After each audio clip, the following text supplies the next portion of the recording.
Hey guys, before you fall asleep tonight, let's step into a world of fire, hammers, and the faint smell of burning dreams. You're about to become a medieval blacksmith. Congratulations.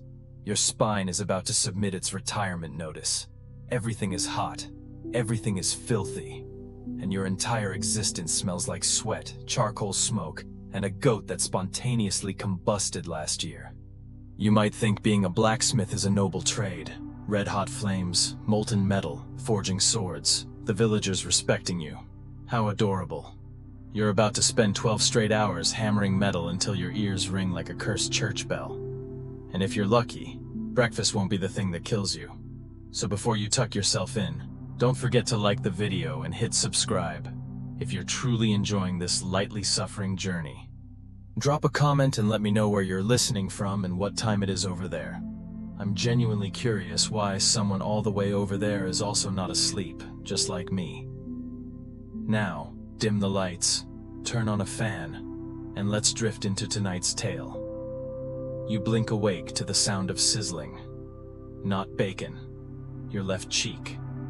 Somehow, your face fell asleep next to a glowing coal pit and now it smells like forgotten roasted onions.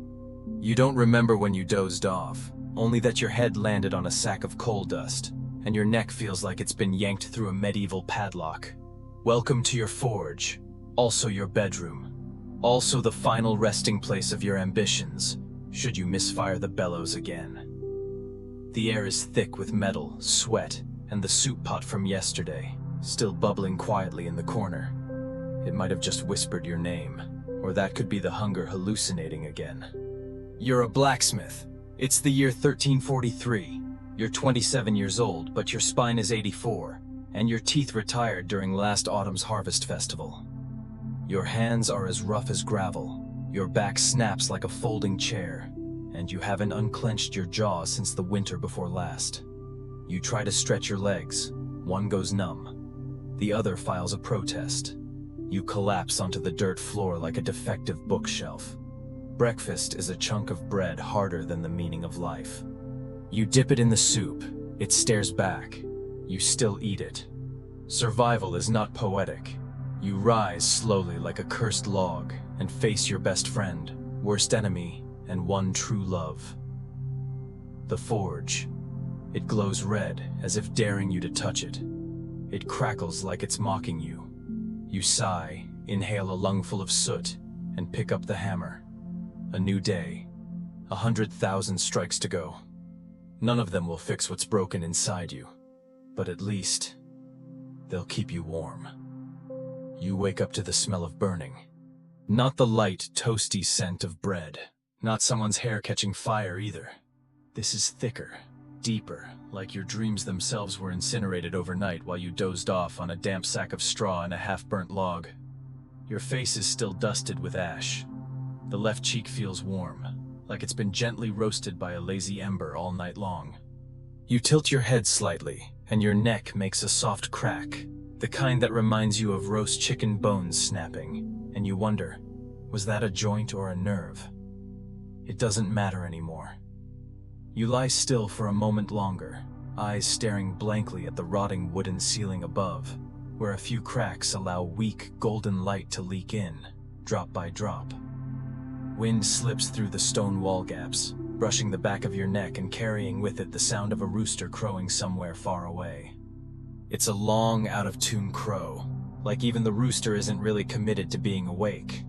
You're indoors, or more accurately, inside a forge with walls, which also serves as your bedroom, kitchen, storage space, and occasional shelter from rain, rats, and your life choices.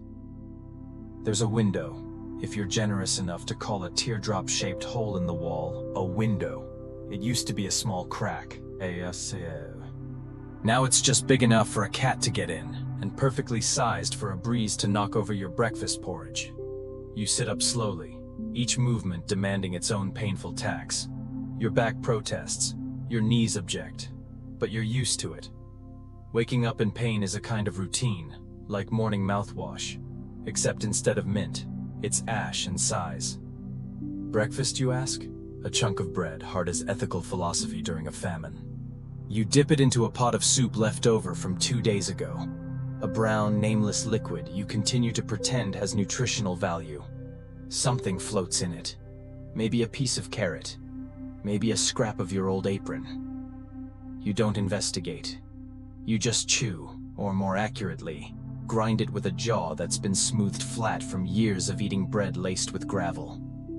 In each bite, you find 3 things: rock dust, the taste of mold, and memories of the days when you had matching teeth.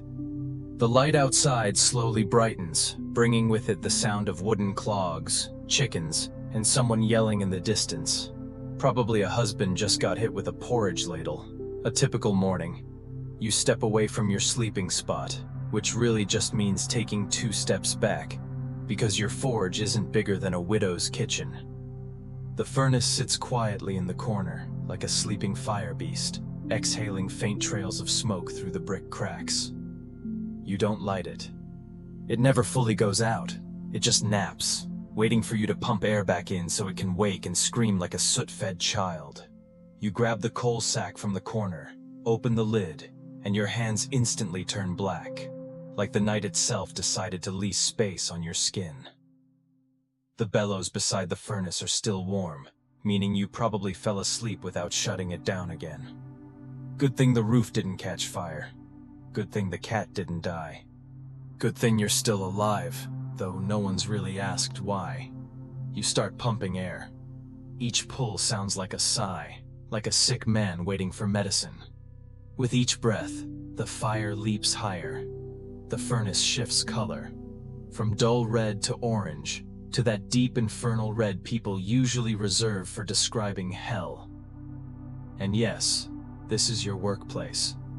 A miniature version of hell, minus the demons, because you're the one guarding the gate here. You turn to your workbench, a splintered slab of wood, cracked and greasy, stained with dried blood and old lard. On the bench lies today's order list. 1 sword for an old soldier, toothless but still eager to feel important. 1 horseshoe. 3 nails, possibly 4, but the ink smudged under a splash of cooking oil. And 1 hinge for the public latrine door, must withstand heavy force. That note makes you chuckle, a dry coal dust sort of chuckle. You grab a raw iron piece, place it in the tongs, and slide it into the fire. Your hand doesn't tremble, not because you're strong, because even shaking got tired of existing. The metal starts to glow, changing color like a sunrise on a bad day. You grab the hammer, your old one, handle worn, head chipped, but still as heavy as existential dread. You raise it. The first strike rings out, like a town-wide announcement. The blacksmith is still alive, still hammering like a lunatic.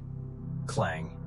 No one responds, just the sound of metal bending, the forge growling, and your spine whispering silent cries for help. Clang, clang, clang. You hammer to a rhythm, not of a heartbeat, but of survival. Each strike says you haven't fallen, but you're not standing tall either. An old woman appears at the door, holding a rusty sickle. "Could you fix this for me, dear? I'm off to harvest tomorrow." You nod, you always nod, not because you're kind, because you forgot how to say no ever since your apprenticeship, when they forged you the same way you now forge iron. You take the sickle, place it down, and go back to work. No more thinking, no more feeling, just fire, just iron, just you. And the day has only just begun. You call this place home. No one else does. They call it the smithy, the smoke cage, or the iron rat nest. Polite folks stay silent. Honest ones suggest burning it down and rebuilding it out of straw. It'd be breezier and smell slightly less cursed. Your home is made from rubble, mud mixed with straw, and the fading willpower of a man who once thought he'd forge swords for knights, not hinges for public outhouses. The roof is patched together wood, rain-proofed with dried animal hide and blind faith.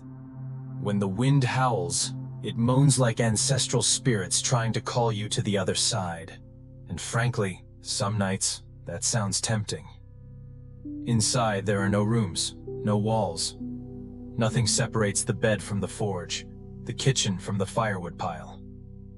Things are divided only by how thick the layer of soot is. You sleep one step away from the forge, not because you like warmth, but because there's no other space left. The mat, if you can call it that, was once used to wrap dead bodies. You bought it off a traveling peddler in exchange for a dull knife and a minor curse. On your bed is a pillow stuffed with ashes, fabric scraps, and spent beer grains to soak up moisture. Its main function, to keep your head from hitting brick. Secondary functions, absorb humidity, collect bugs, and remind you life can always get worse. Your dining table is an upside-down barrel. Your chair, a half-burned log. There are 3 things on the table: a cracked bowl, a wooden spoon with a broken tip, and a salt jar that used to hold nails. If you eat soup without chewing metal, you consider it a lucky day. Your main cooking area is a clay stove next to the forge. You cook with forge fire, which means when you're heating iron, you're also boiling porridge. When you're tempering a sword, you're also stewing vegetables. And when the place caught fire once, which it did, you lost both your pork and your bucket. You have a front door. It doesn't close. The hinge snapped last month. You meant to fix it, but too many orders and too many clients came first. You put others ahead of yourself. Admirable, if you were a saint. But you're just a blacksmith, and now the wind walks into your house like an uninvited guest. At night, lying down, you hear the wind screech through the crack in the door. Some nights it howls like a wolf. Some nights it whispers like a gossiping neighbor. And some nights it screams, "Leave this place!" You nod, but you stay. The corner of the room is your tool area.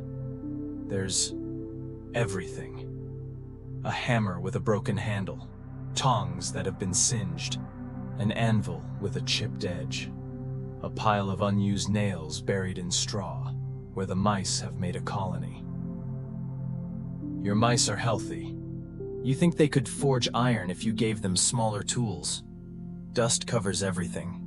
Soot covers what dust doesn't. Anything not black has already burned gray.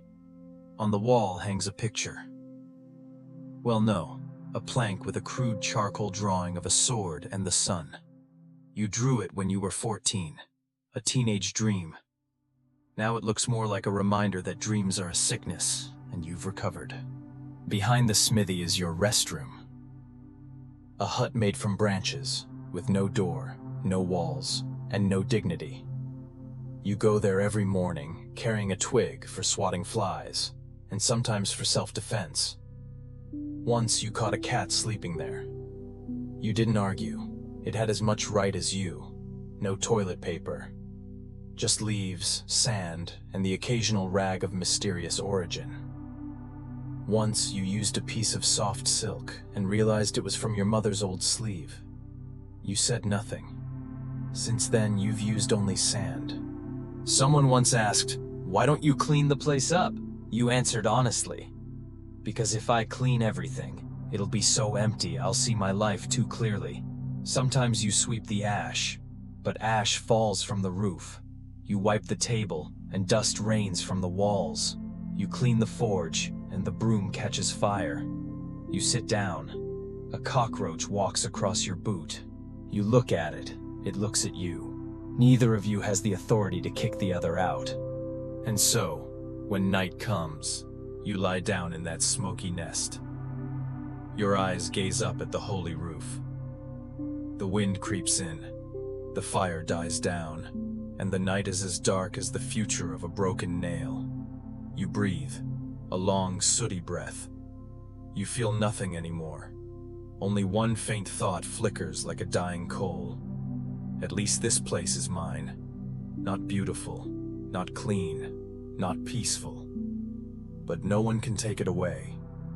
And tomorrow morning, you'll wake up in your own personal dungeon and start hammering iron again.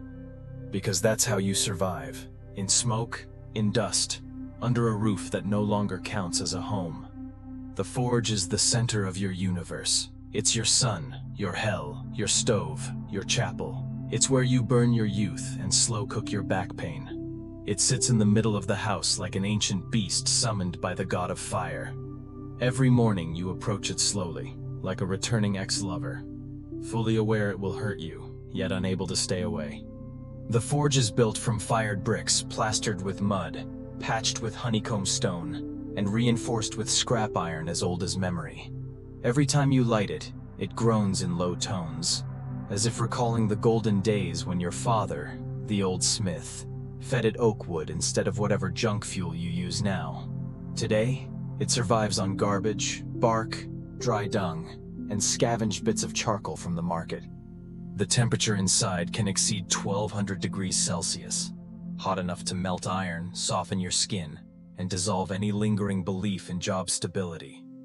You remember the first day you touched the bellows and thought, "I am a blacksmith. I will forge my first sword." And you did. It curved like an overripe banana and broke after 3 swings. The customer came back, yelled at you, then ordered a sickle instead. You weren't sure if he was a farmer or a bandit, but you forged it anyway. This time you heated it longer, hammered harder, and the result, the sickle sliced beautifully, right into your hand. The forge has no off switch. When it burns, it just keeps burning. When it hungers, it demands. Every hour you must feed it coal, pump air, clean ash, manage the flames. The bellows is twice the size of your arm and must be pulled evenly, like you're breathing on behalf of some half-satisfied demon. Stop, and the fire dies. Lose focus, and the fire throws a tantrum, blasting out a puff of gas that takes your eyebrows with it. The last time the forge flared up too high was Easter. You were forging a horseshoe when you heard a foosh, a column of flame as tall as national pride. Villagers thought you invented fireworks. Children clapped. Adults ran. Next to the forge, there's a bucket of water, not for drinking, but for quenching metal and extinguishing small disasters. One day, a red-hot bar slipped and landed on your foot. You didn't scream. You're used to this. You just let out a raspy breath and dunked your foot straight into the water. The bucket hissed. So did you. Each day, you forge 6 to 8 items, if the clients don't complain. Some days, you work until nightfall. Some days you work anyway. Because if you stop, you'll remember that you have nothing but a hammer and a handful of joints that have already filed for retirement. You have no modern tools. No press, no molds. Each product is a battle between you and the metal. Iron is tough, but you're stubborn. You strike. The glowing metal bends, warps, and sings like a starving choir. You strike again. Your hand goes numb. Your shoulder aches. Your eyes squint through the smoke. Every time the billet turns red, you see yourself in it. Soft, vulnerable, easily deformed and only able to keep shape if someone strikes with care and purpose. But no one hammers you. Only you hit yourself, with responsibility, with bills, with urgent order, weddings tomorrow. The forge doesn't just create swords, it creates smells. The burnt stench of hair, the tang of rust, the faint scorch of singed skin, the slow smoldering burlap tucked in some corner.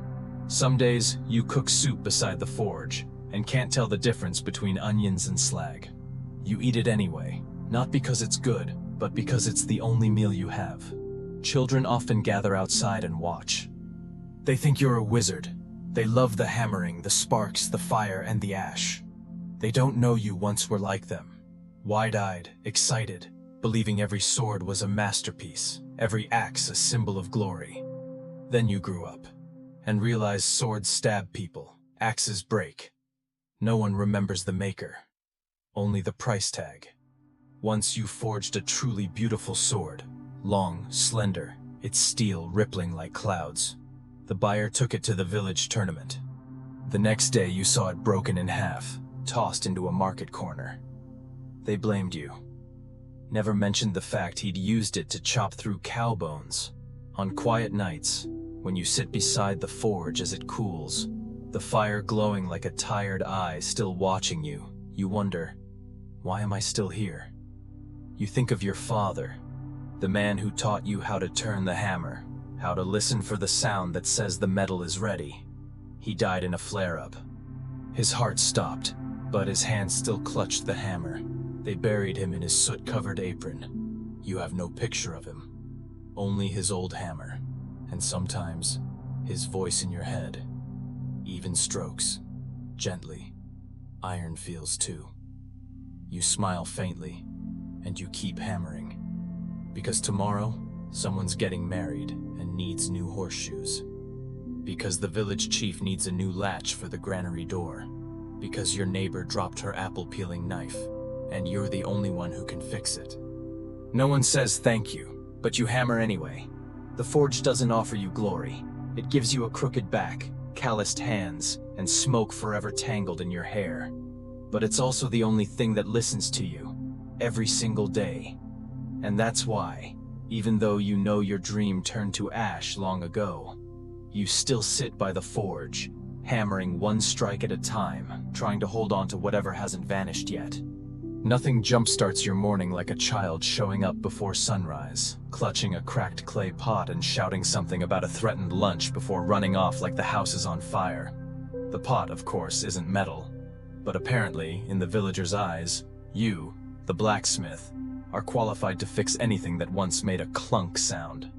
You place the pot in the corner, the one that stores all the things you can't forge but also don't dare throw away, just in case someone shows up a week later and says, "I left this here the other day."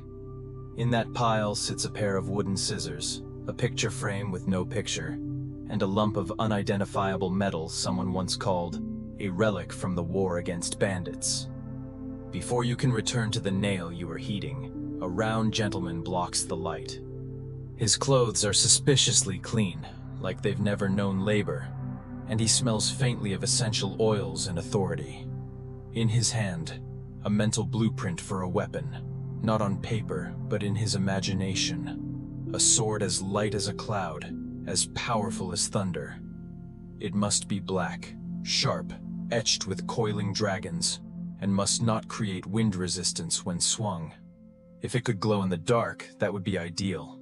Oh, and it needs to be ready in 3 days because he's getting married. If the wedding doesn't happen, never mind. You nod, not because you agree, but because your spine is tired and your head only has the strength left for one simple gesture. You already know. That sword will never be used. It'll sit in a corner, end up as a coat hook. But you'll still forge it, like an old horse running simply because it doesn't know how to stop. The next customer is familiar. An old woman who lives nearby, notorious for her ability to make anyone feel guilty with just a glance. She brings a chipped wooden bowl. You're a blacksmith, not a carpenter, but she doesn't care. In her eyes, wood and metal are just different states of matter, and you're the one who's supposed to make them whole again. You don't say no. You take small nails and line the rim like armor on a retired warrior. She doesn't smile, doesn't criticize. She leaves behind 2 boiled radishes and a quiet "take care." You eat them at night. They're soft, not tasty, but warm. Some days, customers bring reasonable things: hoes, sickles, axes, knives. But the requests are never simple. Someone wants a hoe that's lighter but digs deeper. Another wants a longer sickle blade but insists it can't weigh more than the old one. Someone else wants a sharp axe, but preferably not made of expensive metal. Something durable but cheap. And pretty too for temple offerings. You listen, you nod, you don't ask questions. You've learned that to the customer, you're not just a blacksmith. You're a mechanical prophet. Someone who can look at a nail and envision an entire suspension bridge. There are requests from patrol guards. They need helmets, light as lotus leaves, but able to deflect arrows and thrown bricks. Someone brings a broken warehouse lock and says, "Make it strong." There were strangers last night. Someone else brings a broken lampstand from the chapel and says, "If you repair it well, God will bless you. As long as you don't ask for money." So you repair it. You don't know what a blessing feels like, but you know one thing. If you don't fix it, no one will sleep tonight, especially not you. The worst ones are the people who bring in broken, unrecognizable fragments, set them on your table and say, "Can you remake this?" From back in the day? You stare at the broken metal, shapeless, unmarked. The owner remembers how it felt in their hand, but not what it was. Maybe a latch, maybe a hook, maybe a piece of something long forgotten. You tap, bend, reshape. It becomes a lantern hook. They shake their head. Doesn't look right. You adjust it. Still no recognition. Eventually you wrap it in cloth and store it away like a nameless relic. Sometimes you hate yourself. The way you keep nodding, keep accepting, keep silently working even though no one remembers the result. Someone once brought in a broken razor, asked you to sharpen it. When you were done, they tested it, nicked themselves, then looked at you like you were the one who cut them. They walked away without answering your, "Is it sharp enough?" You still have that razor. It sits in a wooden box beside an unused horseshoe and a note that reads, "Urgent delivery." Once you forged a beautiful spear, slender, sharp, balanced. You were proud. The buyer was a quiet man who paid in full. You felt relief. 3 days later, the spear came back, snapped in half. Turns out, he used it to wedge a door shut. The door blew open in a strong wind. You've heard every kind of request. Forge a dog-beating stick that looks like a walking cane to avoid fines. Make a lamp hook without using iron.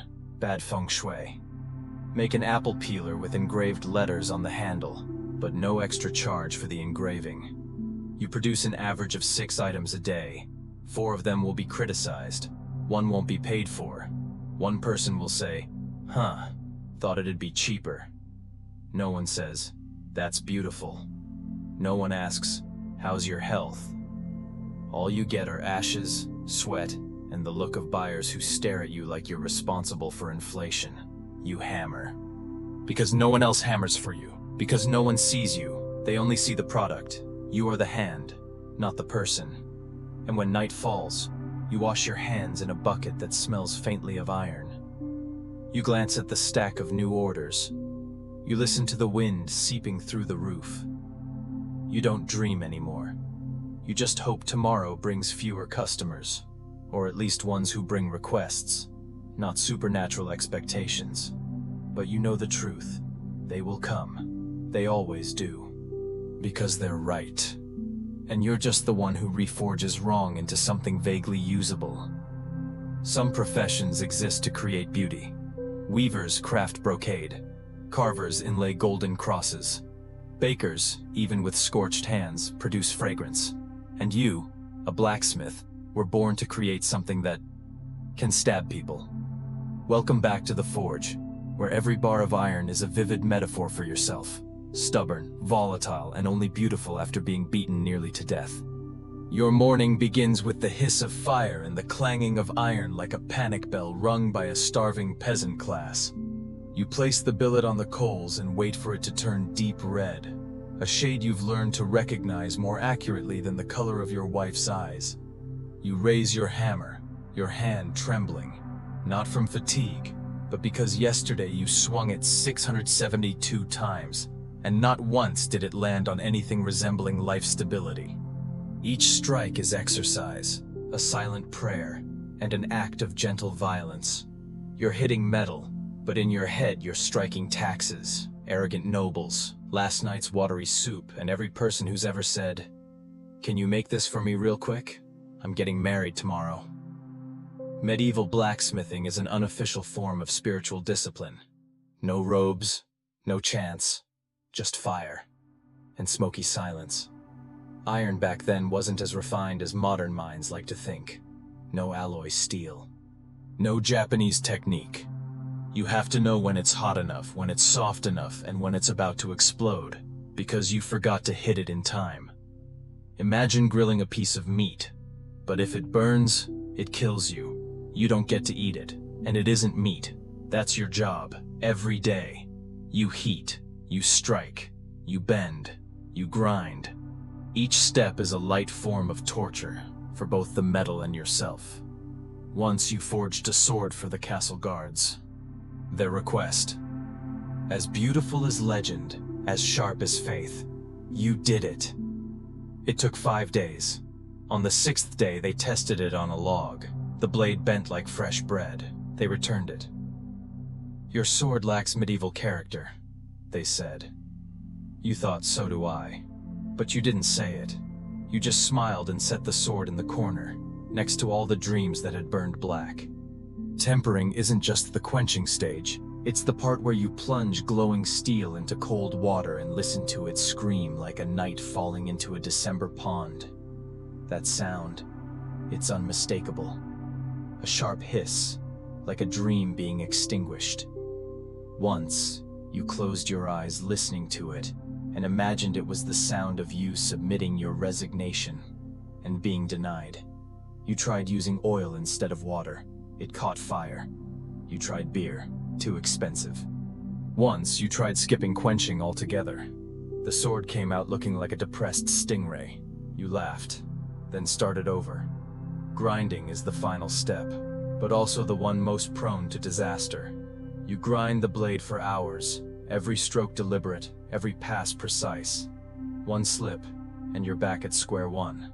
Some days, you grind until you see your future in the steel. Not bright, but sharp. When the sword is complete, you see your face reflected in it. A tangled mess of hair, a soot-blackened face, eyes swollen from smoke, hands shaking from thirst and overuse. You smile. Not because you're happy, but because for a moment you look finished. The steel has been tempered, but the person hasn't.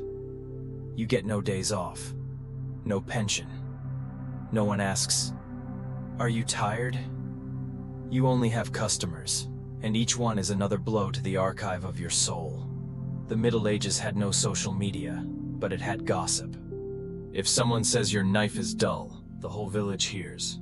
If someone says your nails hold well, you feel good for a month. One compliment is worth 10 ladles of soup. Once you were invited to the Lord's castle to forge horseshoes. You walked into the courtyard flanked by guards, fire blazing, metal glowing. Everyone stared at you like you were a wizard, wearing a singed apron. The Lord wanted something special, shoes that didn't slip, didn't clatter, didn't rust. You asked, "For a horse, sir?" He nodded. "Mine isn't a regular horse." You didn't ask further, you just worked in silence. The shoes were done, fitted. The horse took 3 steps and slipped into a feeding trough. You were docked your pay, but you got free lunch. You used to think this trade would give you a place in society. In the Middle Ages, everyone needs iron, plows, axes, knives, shoes. But no one thinks of the one who makes them. When war breaks out, they praise the general. When fields yield crops, they thank the heavens. When a lock rusts, they curse the blacksmith. You won't be named in history books. Your name might be carved into a spoon someone dropped in an outhouse. And yet, strangely, you continue. Even though every day hurts, smokes, and exhausts you.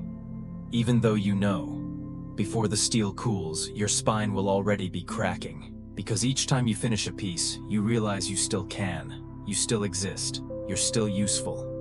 And in a world as unfair and smoky as the Middle Ages, that's enough for you. To strike the hammer once more. If any part of your body tells the truth, it's your hands. They don't know how to hide, how to embellish, how to look good. They only know how to reveal everything. The skin calloused like dry oak bark, the cracks running across them like a forgotten continent's roadmap. The cold gray scars rising from memories you've tried to bury. Every time you grip the hammer, your fingertips silently weep, and your joints creak with complaints that need no translation. You once thought your hands would adapt, that after a few years of hammering iron, touching fire, and lifting anvils, your body would adjust. But no, your hands never adapted. They just endured. Just like you endure tax season, seasonal colds, and every request that begins with, "Can you forge me a plow blade? It's urgent. I'm getting married tomorrow." Your back, meanwhile, has officially relocated to the Stone Age.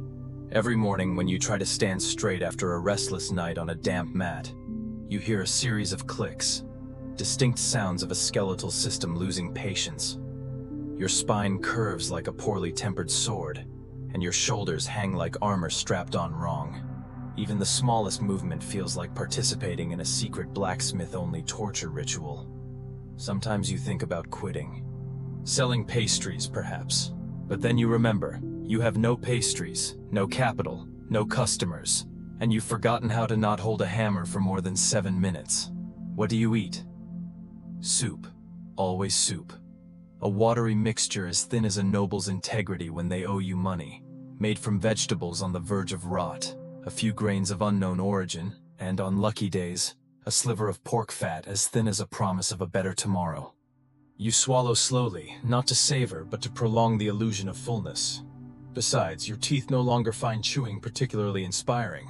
Once, you accidentally swallowed a piece of rust, fallen off the wooden spoon you still use every day. You didn't panic, you just thought, internal recycling. Someone once asked why you don't wear gloves. Bless their heart. In the Middle Ages, gloves are for knights, noblewomen, or people who slap others for sport.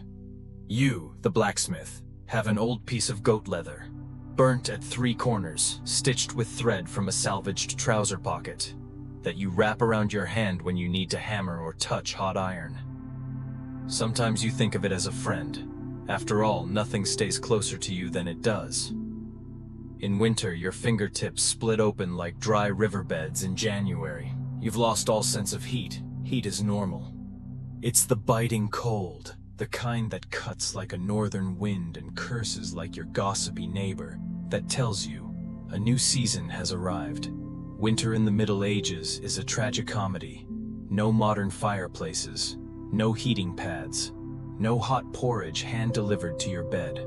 Just the forge, where you leach leftover warmth from yesterday's labor to soften your bones. You once tried sleeping near the fire. Result, burnt hair, burnt pillow, and you nearly joined them. You tried making tea by pouring cold water into a freshly forged spoon. Result, the spoon melted, the water evaporated, and you remained thirsty. Your digestive system, assuming it still functions, is a silent warrior. It survived undercooked grains, bread harder than Carcassone's outer wall, and soups that were half-boiled and half-burnt. You cough all morning, not from illness but from living in smoke. Coal smoke, oil smoke, people smoke. One morning, while grinding a blade, you coughed until your eyes went red. You laughed dryly, thinking, if someone sharpened you the way you sharpen steel, maybe you'd be sharp again too. But no, you just nicked your hand, added a new scratch, and kept grinding. When you stand in the forge, with your hands scorched by heat and your bare feet frozen in mud, you realize your body is no longer yours. It's a tool, a lever, a living crane serving needs you didn't create but are forced to fulfill. You used to have abs, now you have a single rounded callus. You used to have strong arms, now one of them trembles like a leaf in the wind. You used to have dreams, now you have a dirty order slip with ragged corners and the words, forge knife, urgent. At night you lie down, your hands still smell like burnt iron, your eyes still sting from the smoke. You try to stretch your legs, nothing. You roll over, crack. You close your eyes. Your back twinges as if someone just pulled a sword from your spine, and you wish, gently, that when morning comes, you won't feel anything. Not pain, not numbness, not cough, not fatigue, just nothing. But morning comes anyway. You're still breathing. Your hands still move. The hammer is still there, lying next to you like an old loyal dog that doesn't know how to say take a break. You rise, your back stiff as armor, your palms as tough as drumheads, and you return to the forge, where the iron waits. You live, you strike, because you are the blacksmith, and in the cold, smoky world of the Middle Ages, surviving is simply not stopping the hammer. If someone asked which season is the harshest for a medieval blacksmith, you wouldn't answer right away. You'd just look up, stare at the smoldering ashes in the forge, then shrug slowly, as if the question itself were a form of chronic back pain. Truth is, every season is terrible. Summer turns you into an onion tossed straight onto the coals, while winter makes you feel like you're sleeping on a slab of stone, bare, breathless, and wrapped in death's exhale. In summer, you live inside your own sweat. It seeps from your back, chest, neck, arms, and even places you didn't know had sweat glands. The heat from the forge isn't the kind you can escape. It radiates, clings to every thread of fabric, sinks into your skin, down to your bones, and finally reaches the core of your will to live. You try to open the door, hoping for a breeze, but no breeze comes, only dust. You wipe your face, your hand is covered in soot. You breathe and swallow smoke. You drink water and it tastes like sun-warmed horse piss. Still you go on, because iron doesn't wait for cool weather. Your body becomes a salt distillery. Sweat dries and forms a thin white crust on your skin, and your scent starts to resemble a goat that was lightly roasted, then forgotten. Then winter comes, and nothing improves. The pain just changes shape. The cold isn't fun cold. It's the kind that bites into your chest, clutches your spine like demon claws, slides down your nose and slaps your ears like a bucket of water. You wake in dim light, curled inside an old burlap sack once used for coal, and spend a few minutes just trying to remember if you still have limbs. You have no cloak, no thick blanket, no personal fireplace, only the forge, the only source of heat. But to feel its warmth, you have to stand close. Stand too close and you burn. Too far and you freeze. So you choose close and sacrifice a few patches of arm hair. Every time you open the door, the wind rushes in like a horde of unsupervised children. No knocking, no warning, just kicking down whatever fragile order you've set up. It carries in ash, smoke, and whatever scraps are left of your patience. You shut the door. It opens again. You can't argue with the wind. Once, while heating a billet, your hands went so numb you couldn't hold the tongs. The glowing metal dropped onto your foot. You didn't scream, didn't flinch. You just stared at it, bent down, and picked it up. Because in this job, pain is just another kind of breath. That night, you took off your shoes and found a large patch of skin missing. You nodded, not surprised, just mildly disappointed that your shoes now fit looser. You've heard stories of legendary blacksmiths, masters who could shape iron in a single strike, forge swords in one heat, their forges forever blazing like the heart of justice. Sounds lovely. Meanwhile, you're hunched beside dying embers, grinding a broken knife with a river stone you found behind the village. There's no legend here, just sweat, backache, and an engraving order with the name spelled wrong. The cold doesn't just bite your skin, it digs deeper. It slips down your collar, winds around your spine, coils in your chest like a small snake exhaling icy breath that makes you shiver, even while standing next to a roaring fire. You feel like a poorly cooked piece of meat, burnt on the outside, frozen within. At night when you lie down, the fabric covering you doesn't keep you warm. It just keeps your sanity in place. You curl up, clutch your hammer like a wooden pillow, close your eyes, and hope that by morning, the wind eases a little, your hands are less stiff, and the morning soup hasn't frozen solid in the pot. You've learned not to expect anything, not warmth, not mercy from the sky. You just hope things stay quiet long enough for you to finish a few more pieces, deliver a few more orders, and survive another day without slipping on wet stone. Your work never stops, regardless of season, regardless of whether your hands still move. The iron still waits, the orders still come. People still need nails, knives, locks, horseshoes. And you, no matter how sore, how frozen, still stand there, hammer in hand, staring into the forge, silently wishing the metal softens faster today. No one asks if you're cold. No one stops by with a scarf. You don't blame them. Everyone's got their own burdens, and you've long gotten used to warming yourself with nothing but labor, forge heat, and the flickering warmth of worn-out responsibility and stubborn survival. Tomorrow might be colder, or hotter.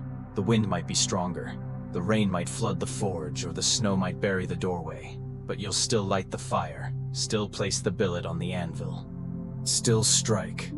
Steady. Slow. like an aging heartbeat trying to keep a weary body standing. Because that's how you endure, not with hope, but with a hammer. And because in the cruel cold of the Middle Ages, the heat of your own perseverance is the warmest thing you've got. You used to think of yourself as a creator, not in the grand sense, building castles, drafting maps, or founding civilizations. Just a quiet sort of creation, through iron, through precise, repeated strikes, bending stubborn metal into shapes that serve life. You made tools for tilling the land, for chopping wood, for cutting cloth, for latching doors, for feeding, protecting, repairing, assembling, and, if needed, for ending something. Unfortunately, people tend to prefer the last part. The steel you temper is well liked. It's sharp, durable, and reflects firelight like the eyes of a waiting beast. You've made countless knives, swords, spears, and axes, each crafted to fulfill the most basic action of medieval life: stab someone to prove a point. The first weapon you ever forged was for an aging knight, someone who constantly repeated, "Make me the best kind. I don't like fighting, but when I do, I must win." He paid in full, tipped a little, even gave you a loaf of bread, by horse, not by hand. You thought, this is a decent man. 3 weeks later, someone in the village was slashed in a land dispute, a shard of steel lodged in a tree. Your blade. People whispered, "Sharp work, that blacksmith." You said nothing, not out of shame, but because you were thinking, I spent 3 full days on that blade. Heat, bevel, balance, flawless. And then you shivered, because you weren't sure whether you felt pride or guilt. In the medieval world, people fight over everything. Land, pigs, wells, gossip, girls from the next hamlet, church seating, burnt bread. You, with no intention of being involved, are always the first drawn in, because everyone needs something sharp, heavy, solid, and preferably with a handle. You don't sell violence, you just supply the tools. Like a brick kiln isn't liable if someone picks up a brick and throws it at someone's head. Sometimes people come at night, hooded, faces hidden, handing over an old scabbard and whispering, "Make it like the original, but sharper." You look into their eyes beneath the hood and see no kindness, but you nod. Not out of fear, but because you know. If you say no, they'll go elsewhere, and the sword will still be made. The only question is, by whom? You choose yourself, because at least you know how sharp it is. And maybe, just maybe, you'll make it a little off-center, so it's less deadly. You're not sure, but sometimes the only way not to contribute to violence is to quietly make it slightly less efficient. Weapon forging is delicate work. A sword must be balanced, neither too heavy nor too light. An axe must fit the hand, with a firm handle and a keen edge. A dagger must be small enough to hide, yet long enough to matter. You craft each piece like jewelry, except this jewelry will likely be soaked in someone's blood. You don't ask the buyer what it's for. They don't ask whether you're okay making it. The blacksmith-customer relationship in the Middle Ages is an unspoken contract. I don't ask who you're fighting. You don't ask if I have a conscience. Once you forged a spear you were proud of. Sturdy shaft, bright steel, an edge honed like a curse. The buyer was a town guard who smiled and handed you 2 onions as a bonus. 3 days later, the neighboring village rose in protest. That same guard used your spear to stab a boy, not yet 20, in the chest. You heard the story from the baker's wife. That night, you sat by the cold forge, hammer in hand. You didn't cry, didn't curse, didn't speak. You just stared at your hands, the hands that once believed they were building something useful. And you realized, even useful things can kill if held by someone with the wrong reason. Steel has no ethics. Only the hand that holds it does, or doesn't. You've lost count of how many pieces you've made. But you remember the bloodstains on customers' coats. The dull eyes of those who return needing a blade sharpened again, along with a wound no steel could fix. And what stings most is knowing They fought with what you made, while you still use a dull knife to slice your bread. Still patch the handle of your old hammer because you can't afford a new one. Still eat soup made from rainwater and wrinkled turnips, lying on a damp mat in a forge that's half workshop, half prison. You don't hate them, because you know, if you lived their lives, you might be the one holding the sword. And if you hadn't been a blacksmith, you might have been the one who got stabbed. You just hate the feeling that you exist to make things that help people disappear. But still, you forge, still temper, still grind. Not because you believe in their cause, but because you believe in your own hands, in the forge that still burns, in the hammer that still weighs the same, and in the faint hope that someday you'll get to forge something not for taking a life, but for holding on to one. You're not rich, an observation so obvious it doesn't need confirmation. But your poverty doesn't come from laziness or incompetence, despite what people whisper at the market stalls. It comes from a strange kind of poverty, the kind where you make everything the world can't live without, and yet you're the first to starve in the supply chain. You forge every nail that keeps the stable doors shut, every sword for the noble knights, every massive hinge for the castle gates, every plow blade for the harvest, every iron pot for the village festival porridge. And in return, you receive a few onions, a loaf of bread as hard as a horse's hoof, or, if luck is unusually generous, a chipped silver coin covered in mud, smelling faintly like it's been swallowed and thrown up by someone who forgot how their lunch ended. You used to think that crafting the things people use every day would earn you respect, maybe even a solid seat at the village assembly. A chair that doesn't wobble, rot, or sit near the chamber pot. But the truth is, you weren't even invited in. They said you always smelled like smoke and ruined everyone's appetite. You understand, of course. In their eyes, you're like a chamber pot next to a sickbed, absolutely essential, completely irreplaceable, and only mentioned when it overflows.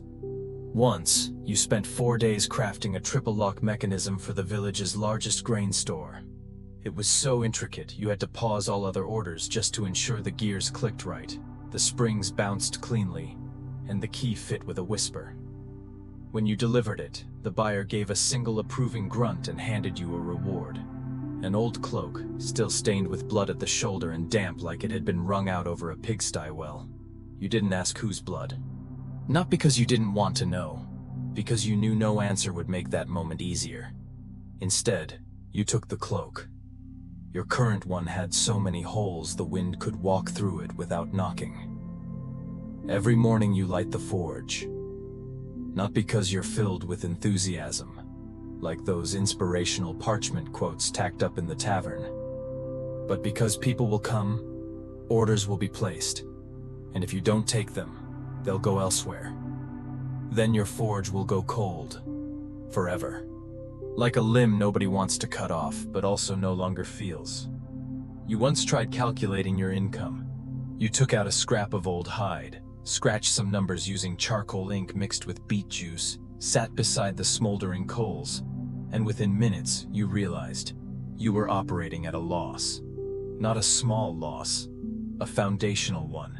Every hammer strike was a step backward into debt, and every completed order was proof that yes, you still existed, but you were no longer moving forward. You forged a sword for the town guards, then tore bread with your hands because your only spoon had snapped. You made a fruit knife for the magistrate's daughter, then ate porridge using a ladle borrowed from the neighbors. You hammered hinges for the granary's winter door, then slept under a leaking roof, where the wind sliced in like betrayal from every corner. You didn't complain. Not because there was nothing to say, but because you understood. In this world, no one listens to a blacksmith's words. They only hear the hammer, and a hammer doesn't cry. You once tried raising your prices. Just a little. A double-edged sword, a rust-resistant axe, 3 extra batches of nails.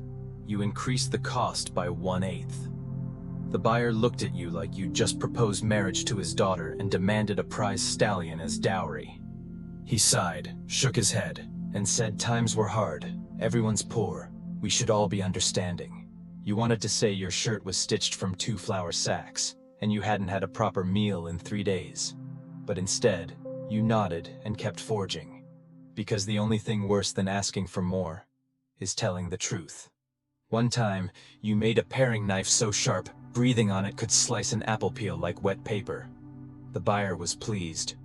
He asked you to engrave Philibert on the blade. Then, smiling, he asked, "If I don't take the sheath, do I get a discount?" You nodded, silently. But in your head, you were already forging another blade.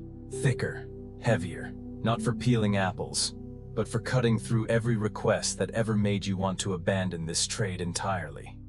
At night, as ash settles in the forge and darkness drapes the world like a soaked blanket, you stay behind, chin in your palm, eyes staring into the cooling coals, as if trying to spot the rest of your life hiding in one of the corners. You don't hope tomorrow will be better. You just hope your hands won't cramp from the cold, or your vision won't blur from hunger during a hammer swing. If you can still stand, still hear the forge crackling like an old man's breath, then that counts as a successful day. You live for the ash, not because ash has value, but because it proves you were there. You burned, you worked, you left something behind, even if no one remembered your name. You don't exist to be remembered. You exist to keep the fire from going out. Usually, when someone does something important, like healing the sick, teaching children, or baking bread that doesn't taste like regret, there's a mentor standing nearby, holding a book, speaking gently, and looking at you like a warm spring breeze whispering, "It's all right. Everyone fumbles the first time." But if you're a medieval blacksmith, your teacher's name is Mistake, your assistant is Fire, and your only supervisor is a cooling piece of iron that's moments away from becoming a very expensive disappointment. You don't learn the trade from books. There's no structured curriculum, no online course teaching you how not to set your hair on fire while lighting the forge. There's no blacksmithing 101, no one explaining, "This is how you keep your spine from turning into a question mark after 3,000 hammer strikes." All you have is a heavy hammer, a chipped anvil, a pile of cold iron, and a naive belief that surely nothing can be worse than this morning's cold. You learn with your body, literally. Your back is a live-action anatomy scroll showing what happens when you bend the wrong way for 20 straight years. Your eyes become thermal sensors no engineer could replicate, able to distinguish between ready to strike red and about to explode red. Your lungs are archives of ash, smoke, metal dust, and a few unidentifiable particles, possibly remnants of the cockroach that died in the chimney last winter. When you mess up, there's no alert bell, just the crack of a blade that cooled unevenly, or the pop of your kneecap as you bend to retrieve the tongs you just dropped. You used to wish for an old master smith, the kind whose beard could polish sword handles, to rise from the forge smoke and mutter cryptic truths like, "To forge iron well, you must know when it weeps."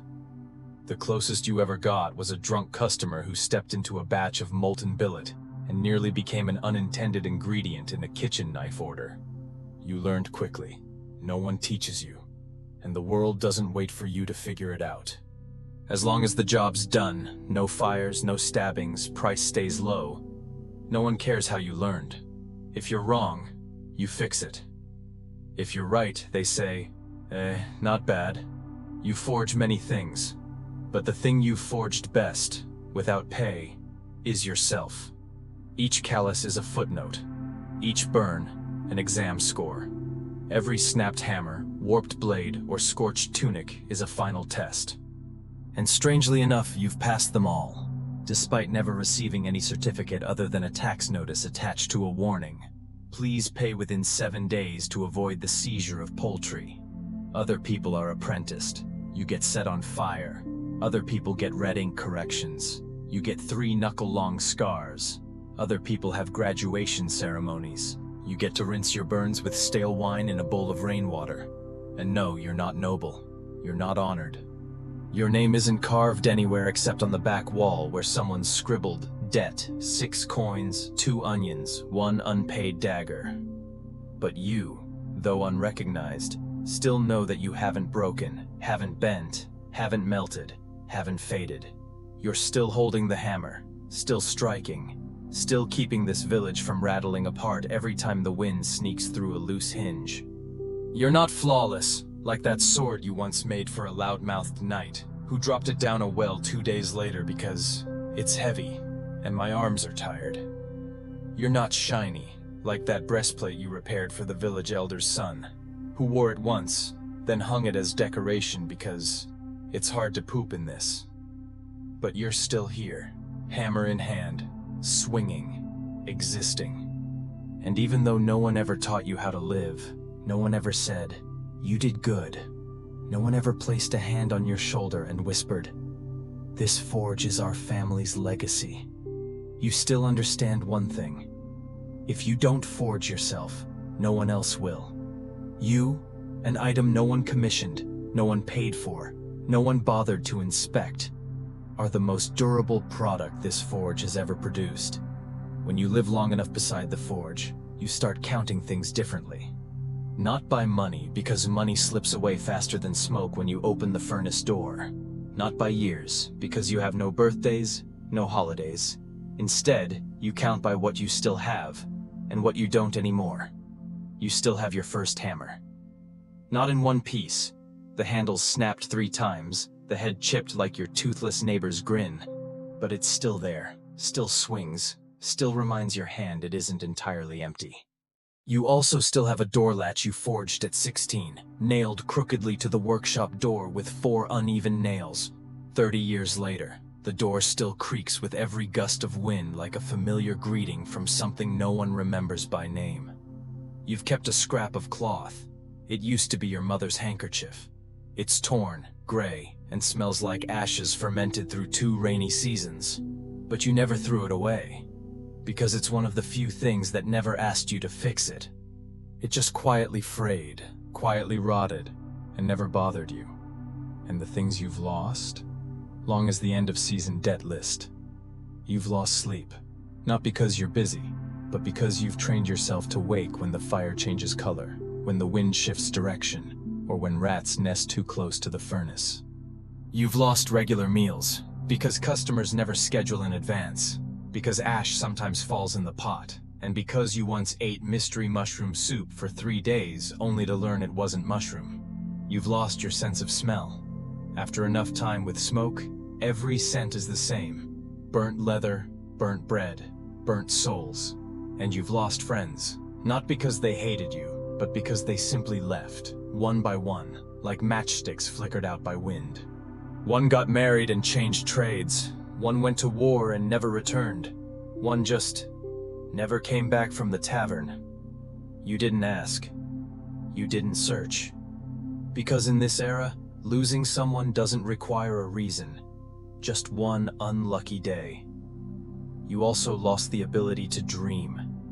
Not because you didn't want to, but because your mind has no space left for things that haven't happened. When your head is always calculating if there's enough iron for tomorrow's hinge, enough firewood to keep the forge lit overnight, enough strength to stand for 8 more hours, then dreaming becomes a kind of luxury, like pastries or a chair with a backrest. You used to dream of forging a sword for someone special. Now you just hope your shaving blade won't snap in the morning. And if possible, you'd like to forge a strong enough hook to hold your patched winter coat. And yet, strangely, there are things you've kept without meaning to, like the habit of overhoning knife edges, stacking coal in a spiral for even burn, or testing weight with your wrist instead of a scale. No one taught you those things. They linger like moss on stone. Quiet, stubborn, not pretty, but never leaving. You've also kept your gaze. That slow, heavy look, sometimes sardonic, sometimes empty, as if your eyes aren't looking at the person in front of you, but through them, at the back window, where wind slips in and a few rusty nails still need replacing. And despite losing so much you can't even remember what you once had, you've held on to the strangest thing of all. You haven't turned into someone else. Not an old man who curses the sky every morning. Not a merchant who lies for charm. Not a boss barking orders and counting coins behind a curtain. You're still you, The blacksmith who knows his hands are worn, who knows iron doesn't lie, and who knows that if you want something to exist, you have to hammer it into being, stroke by stroke, line by line. In this world, too many things vanish without record. You didn't keep it all, but you've kept enough to survive. Not a lot.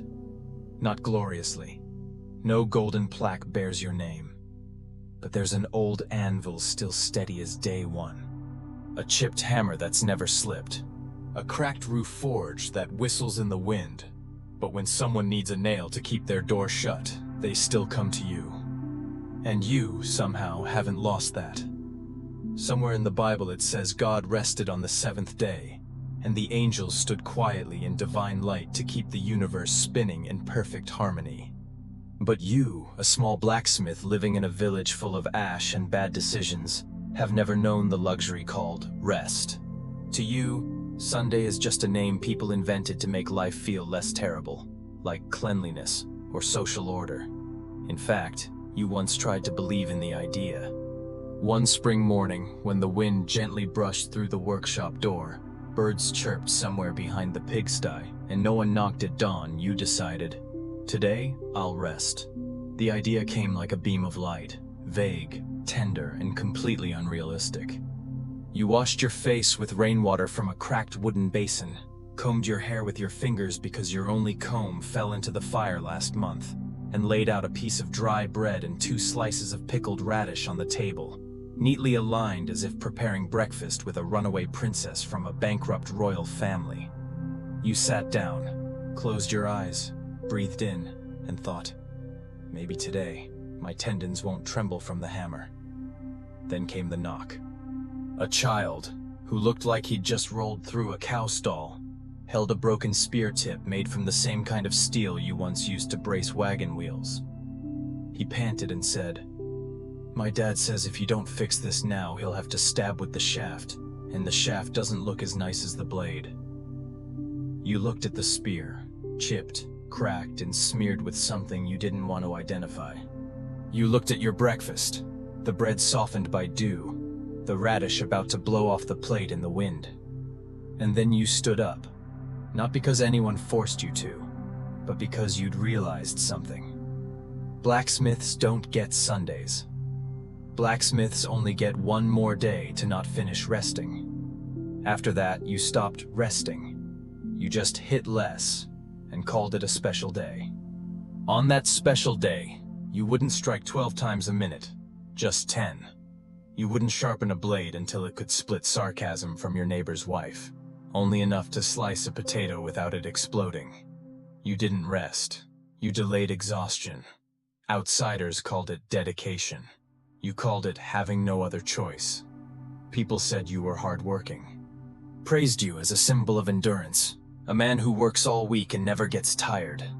You do get tired, very much so, but you've been tired long enough for it to become your default setting. When you're not tired, you feel uneasy, like when a hammer stops ringing. Either it broke or something worse is coming. You once tried saying no. Just once. You refused to forge an urgent knife because your right hand had swollen like a frozen radish. The customer looked at you as if you'd announced you were forging weapons for his enemies. He muttered, "Even iron aches when it's not heated. What reason do you have to rest?" And you, a man never taught to argue, simply lowered your head, gripped the billet with your left hand, and hammered. The concept of a weekend to you is more rumor than reality. It exists in rich households, among those with more chairs than hammers, among people whose survival doesn't depend on having enough horseshoes by tomorrow morning. You once tried imagining what a full day of rest would feel like. You pictured sleeping until the sunlight warmed your straw blanket. You imagined sitting under a tree, drinking water that hadn't cooled while saving the furnace, looking across the fields without thinking of nails, axes, or unpaid orders. But then, right in the middle of that thought, you remembered the workshop door still squeaks, and you haven't had time to replace the hinge. You realized you don't know how to rest. Even when no one gives you work, you get up, pace around, retighten bolts that were already snug, resharpen knives that weren't dull. Rearrange the forge though the ash isn't full. Your body, trained to only feel peace when completely worn out, won't let you lie down as long as it can still stand. And when everything falls silent, no customers, no knocking, you hear most clearly the sound inside your head, a phantom echo reminding you that peace is just the pause between two urgent orders. One day, you saw an old man fishing by the river, breeze cool, clothes clean, face so serene it looked suspicious. You asked him, "Aren't you doing anything today?" He replied, "Today is Sunday."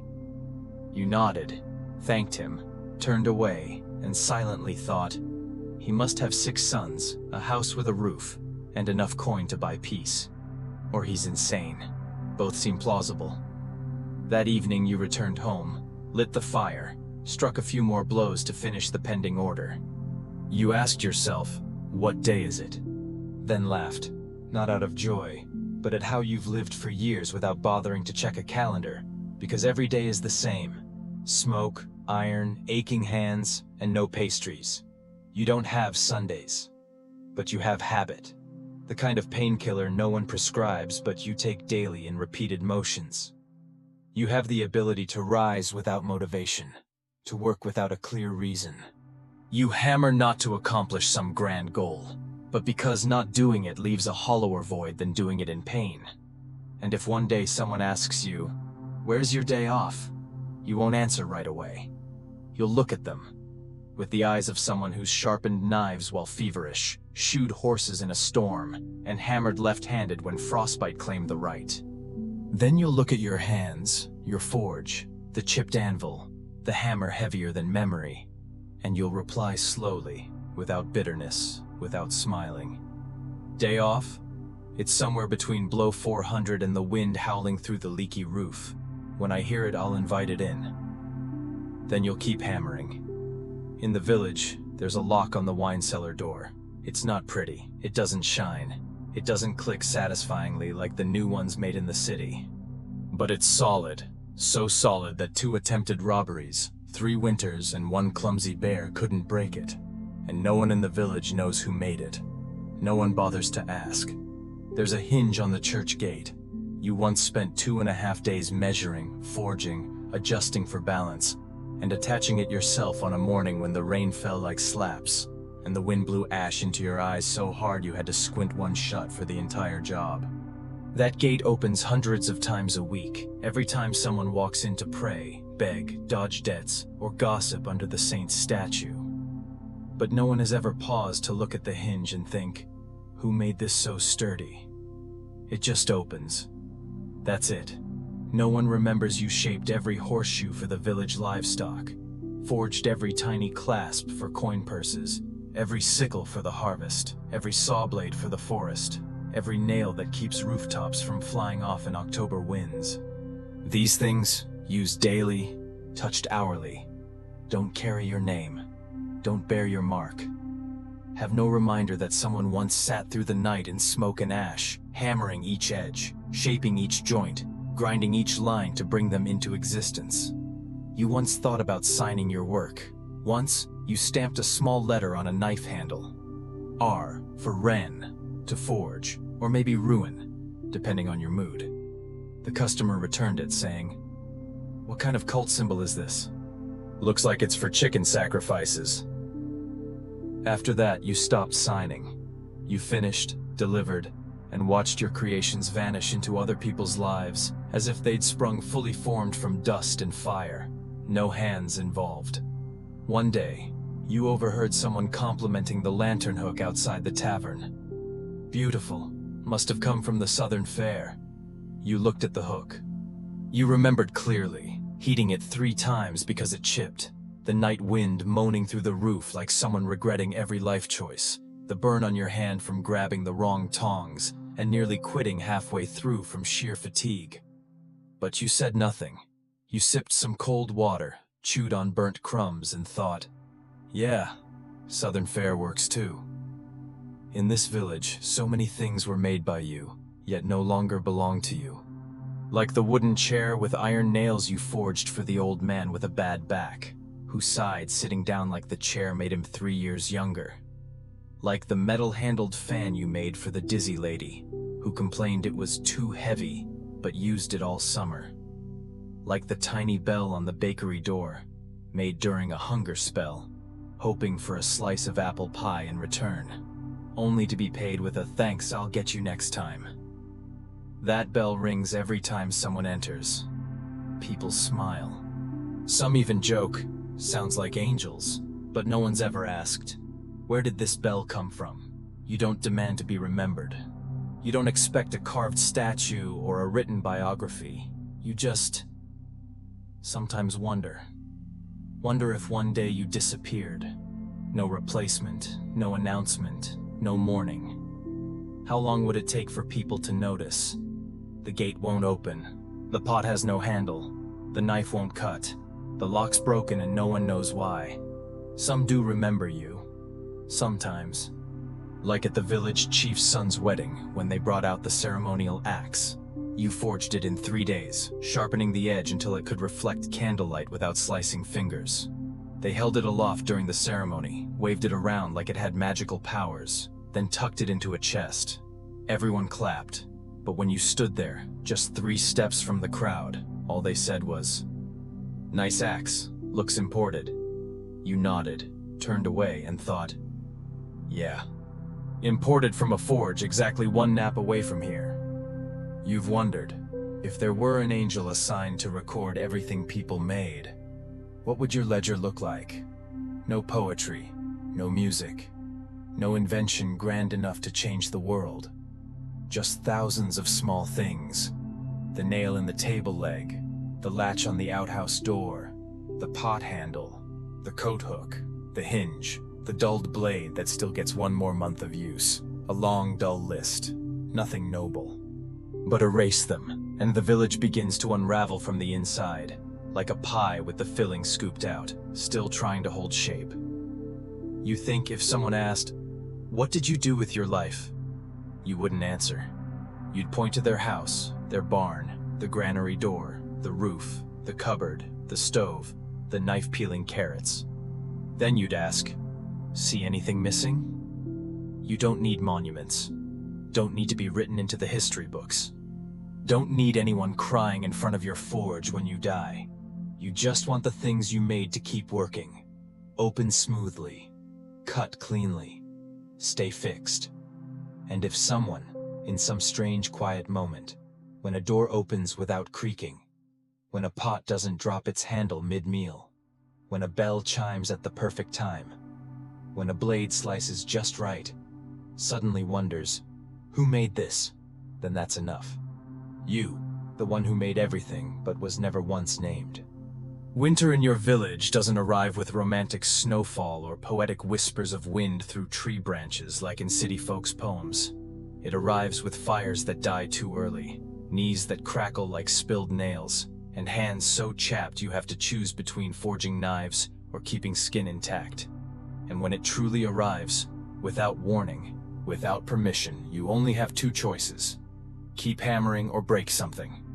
The forge is the only place with heat, but it's never warm enough unless you feed it through the night, and the floor is so thick with ash that even the mice have to knock to ask for room. Every morning, you step into the workshop like stepping into a half-burned grave. Dim light mixed with smoke, damp dirt, and the unique scent of cold metal meeting hot ash. The smell of lazy death, but persistent. You learn to keep your hands warm by stuffing them into coat pockets torn since last year. If the wind's too strong, you stand near the furnace, not too close, because last time you did, the smoke clung to you so badly people thought the dead blacksmith had returned. When the fire gets weak, you throw in more wood. When there's no wood, you burn old debt ledgers, the only thing that burns well without regret. You hammer slower in winter, not because you're weaker, but because the metal is cold. It's brittle, it cracks. It reacts like a grumpy old man. One small mistake and it'll split open without warning. And your hands, once used to hammering all day without pause, start complaining with gentle spasms in the morning, escalating into cracking sounds every time you twist your wrist. You don't see a doctor. In this village, no one examines a blacksmith's hands. They only examine cows. If your hand breaks, your only option is to wrap it up, switch hands, and relearn from scratch. And in winter, that could happen anytime. When the hammer slips, when you forget to remove a clamp, or when you're rushing to forge an emergency lock for the village chief's barn, because snow's coming tomorrow, and we need to secure the goods. Winter makes people shrink. Houses shrink, fires shrink, sleep shrinks, and hearts shrink too. Everyone draws inward, rationing every stick of firewood, every cup of hot water. You, working beside the flames, sometimes get side-eyed like you're indulging in luxury. Once a neighbor said, "Warm forge like that, you must sleep in there." You smiled and said, "I tried, but ash isn't as soft as straw, and it smells like life giving up." You learned something important. In winter, silence is survival. Silence when your bones pop. Silence when you pull on gloves and realize your hands can't feel anymore. Silence when the blade cracks because your apprentice got the heat wrong. Silence when the customer asks, "The knife broke? Faulty steel or faulty hands?" You don't argue. You just say, "I'll make another." And you do. In the freezing cold, with burning hands, you keep hammering. Sometimes you think about people whose hands never crack. People who write ledgers, count taxes, hold cups, lean on chairs. People who never have to choose between rubbing ash into cracked skin or letting it split deeper. They survive winter too, but differently. They live by blankets. You live by hammers. You once dreamed of owning a sheepskin undercoat. Then you forged nails for someone who had one. They wore the coat, watched you work, and said, "I heard cold makes steel stronger." You nodded and kept hammering. Not because you agreed, but because saying anything doesn't change the fact that the wind keeps blowing and the steel still needs shaping. One night the cold woke you. Wind howled through the cracks. Ash swirled across the forge. You jumped up, fed the fire. Your hands trembled so badly you dropped the tongs. Took 5 minutes to find them beneath straw and embers. But you weren't angry. You were used to it. Winter isn't malicious, it just exists. Like old age, like forgetting. Like the way people forget the name of the person who forged the nail they use every day. Your hands swell, your knees ache, your eyes blur. But you stay standing, not because you enjoy pain, but because you know, if you stop, no one else will hammer.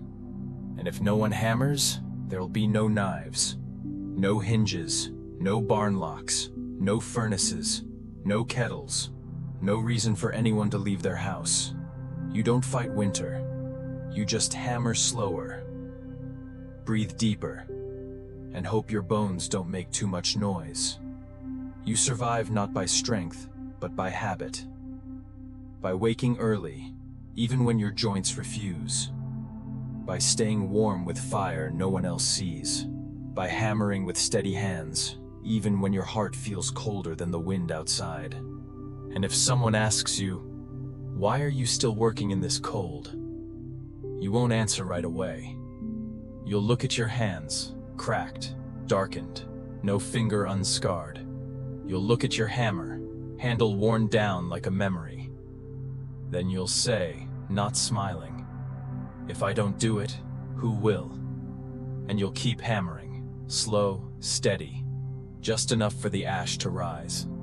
Just enough for winter to know that you, though tired, haven't broken. At a certain age, specifically the age when your knees predict the weather more accurately than the local soothsayer, you realize that some things you do aren't driven by noble purpose, but simply because you don't know what else to do.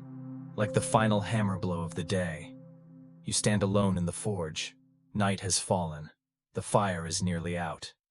The iron on the anvil is as cold as a forgotten bowl of porridge. And instead of closing up and going to bed like a normal person, you pick up your hammer and give it one soft tap, as if waking yourself up from the idea that today might end without a single sound. The last blow isn't strong, or fast, or remotely useful. It doesn't create anything. It doesn't fix anything. If anyone happened to hear it, they'd think you were trying to scare off ghosts or mice.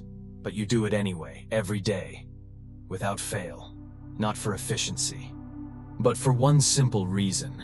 If you don't, you feel a little like someone who's died but hasn't been informed yet. Once you tried not to do it.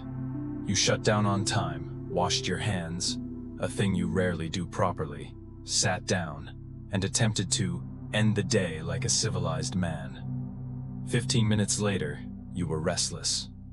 20 minutes later, you looked around and saw the hammer still there, silent, judging. 30 minutes in, you got up, picked it up quietly, and gave it a single tap. No one heard, but you felt better. Your hand stopped itching. Your heart beat again. The spider on the ceiling stopped staring at you like it was considering calling a priest. You once imagined that if some child heard your last hammer blow, they'd ask their mother, "Who's making that sound?" And the mother would reply, "That's the blacksmith. He's fighting loneliness." The child wouldn't understand, but would nod like they'd just learned something profound. And you, the man dueling loneliness with a cold piece of iron and a cracked-handled hammer, would smile, because at least someone thought you had a purpose. In truth, you don't strike for philosophy. You strike because it's the one thing you can do that requires no permission. No permit, no customer, no thank you. Just an old iron bar, an anvil, and the vague reasoning that ending a day with no noise is like a funeral without drums, slightly unsettling. One night, you forgot. You went to bed, lay down, pulled the blanket over, and felt wrong, like someone was watching you from inside the wall. You got up, walked to the forge, and gave one tap. Right after, you heard the cat cough in the straw, the mouse scamper off, and the wind shift direction. You nodded. The universe was back in order. No one knows about that sound. They think you're resting. The neighbor thinks you're soaking your feet. The village chief thinks you're reviewing iron prices. But you, the one striking air, silence, and nameless sadness, are just thinking, I don't want to end today with nothing. Sometimes you wonder, if you stopped, what would change? Nothing. No one would notice. The village would still eat, sleep, knock on your door at dawn with urgent orders. But you would feel the absence. Like someone who took off their shoes but forgot to wash their feet. Not tragic, just haunting. You don't need anyone to hear. You just need the hammer not to slip from your grip. You once thought, when my hand can no longer lift the hammer, I'll rest it on my lap, sit in front of the forge, and whisper instead. That, too, would be a kind of strike. A kind of declaration. I'm still here. I haven't vanished. And if someday someone asks, "Hey, blacksmith, what's that final hammer blow for?" You won't answer right away. You'll look at them, then at the anvil, then at yourself, and reply, "To make sure I haven't turned invisible." Then you'll strike again. Softly, but truly. There are days that begin with what seems like a blessing, a small reward from the universe for those who've once dropped a hammer on their toe and didn't scream, and you, the blacksmith whose hands are as rough as a tree trunk struck by lightning, open your eyes on such a chilly morning and realize there's no knock at the door, no frantic shouting at the gate, no ox trampling the dirt just enough to tip your teapot in a chain reaction orchestrated by fate. There's nothing. And because of that, you feel uneasy. Because silence, in the life of a medieval blacksmith, is an anomaly. A red flag. A fog with no color, no scent, but the power to make your heart skip like a warped drum at midnight. Silence doesn't mean peace. It just means everything might be too tired to continue causing problems. At first, you think maybe today's a holiday you forgot. Gratitude for Hammer's Day, perhaps. Or leave the blacksmith alone to see if he rusts day. But no. You step outside and see no banners, no parades, no one marching around with garlic wreaths. Just wind blowing steadily like a storyteller bored of his own voice, and doors shut so tightly it feels like the whole village has entered a silent pact to let you go mad unbothered. You return to your forge, light the fire with a soft flick, sit on a bench that's more bent than you are, and pour a cup of cold water. So still you can see the reflection of a man unsure whether his existence is required today. And then you wait. Wait for footsteps, shouting, "Sir, the latch broke again. I swear it was the wind this time." But there's nothing. No one comes, and you begin to suspect maybe you died 3 days ago and nobody bothered to inform you. You check for signs of life, touch the anvil, still heavy, touch the hammer, still cold, touch your palm, still sore, you're alive. It's just that no one remembers you still are. You sit there, tap the anvil lightly just to ensure sound still exists. The noise echoes like a cough in a chapel, and the only reaction is a spider darting across its web overhead, possibly reconsidering its career due to the lack of excitement in your house. You think maybe tomorrow you should forge yourself a bell to wear around your neck, so that if you collapse, someone will at least hear a final jingle and say, "Huh, no one asked the blacksmith for anything today." You strike another blow, louder this time, just to see if anyone might take it as a cry for help. No one does, except a rooster outside, who glares at you like you've insulted his ancestral honor going back to the 6th century. You grab an old knife and begin to sharpen it, for no reason other than the silence is gnawing at your brain with empty teeth. You sharpen aimlessly, like an artist who's forgotten why they ever picked up a brush, and as the blade wears down, you realize you no longer remember what you were trying to do. You wander the forge, reorganizing nails, wiping down clamps, inspecting hammer handles like a mother cleaning a study desk long after her children have left to marry and move out. Everything is still exactly where you left it, as if the world decided to give you a day of peace not out of kindness, but because everyone else was too busy tending to their own loneliness. Evening comes. Still no one. You begin convincing yourself that this is a good thing. A gift. A time to recharge. A necessary pause. But inside, that voice grows faint, then thinner, like the last hammer strike of the day that no one hears, no one answers, and no one remembers. You make more tea, the kind of hot water called tea only because no one remembers what real tea tastes like, and watch it steam away like the spirit of orders never placed. You wonder if you should just start hammering useless things to pretend you're still busy. Then you actually do it. You forge a nail, no request, no need.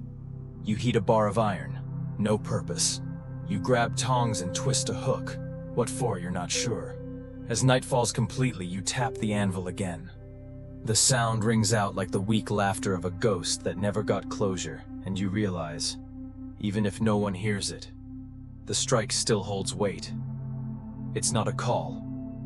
It's a reminder that you're still here, still have mass, still haven't dissolved into air like last year's promises.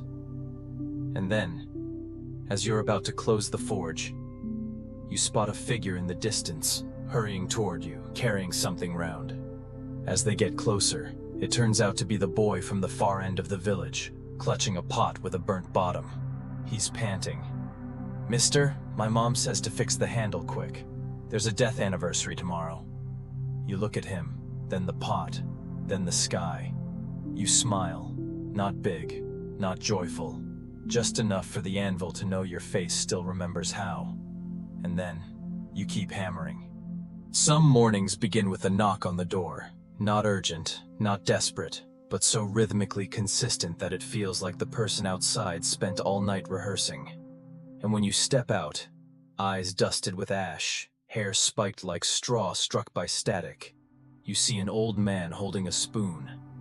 A spoon so bent and twisted it looks like it fought in 3 wars and survived by pretending to be a shovel. The old man says, "Mr. Blacksmith, my spoon got warped. Can you straighten it?" You look at the spoon, then at the old man, then at the sky. You think, either I'm dreaming or I've been reincarnated into the wrong profession. But you nod anyway. Because as a medieval blacksmith, you don't have the privilege of declining work, even when it seems like it was meant for the Carpenters Guild. You take the spoon, lay it on the anvil, and sigh, a breath as light as your dignity when repairing household items because my wife loves that spoon more than me. That was one of the first strange orders. but it wasn't the last. One time, a woman brought you a pot lid and asked, "Can you turn this into a mirror? Doesn't have to be clear. Just enough so my husband gets scared when he sees his own face." It took you 3 days to realize that wasn't a metaphor. And another 3 days to polish the lid just enough for someone to see a blurry ghost-like reflection of themselves stuck between two realms. Someone once brought you a metal bar and asked you to forge it into a fish that can yawn. You asked why. They replied, "To hang in front of my house, for good luck." You didn't understand, but you forged it anyway. You added 2 mouths, 3 fins, and called it folk art. They were pleased. You weren't. But at least they paid in fresh radishes. The worst are the orders that seem normal but are absolutely not. Like when the village chief asked you to make a lock that's sturdy, easy to open, but only I can open it. A request fundamentally at odds with physics, but he's the one with money, and you're the one behind on coal payments. You made a nice lock, strong, smooth, just right. He tried it, worked, then gave it to his wife, worked too. He looked at you like you just sold his soul to a rival clan. You scratched your head and said, "I can make another one, stronger. Opens only by whistling?" He thought about it, nodded. So you had to learn how to whistle. The lock never opened, but your mouth unlocked a new skill nobody paid you for. Then there were the requests that made you question human sanity. Someone asked for a horseshoe that glows in the dark so I can find it. You asked, "You mean with a lantern?" They replied, "No, I want it to glow." Intuitively. You weren't sure if you were a blacksmith or a wizard, but you tried anyway. You hammered, dipped it in garlic water, drew weird symbols on the tongs, then said, "There. If the horse can't see the path, at least others will see it coming and be confused." One day, a boy came asking for a fishing hook. You asked what he planned to catch. He said, "The neighbor lady." You've never seen a grown man blush faster, until the boy pulled out a note that read, "Just kidding. Real hook, please." You sighed in relief and thought, "Kids these days know how to mess with blacksmiths." An old woman came with a broken walking stick, asked you to fix it so when I lean on it, it endures like I have endured life. You looked at her, nodded.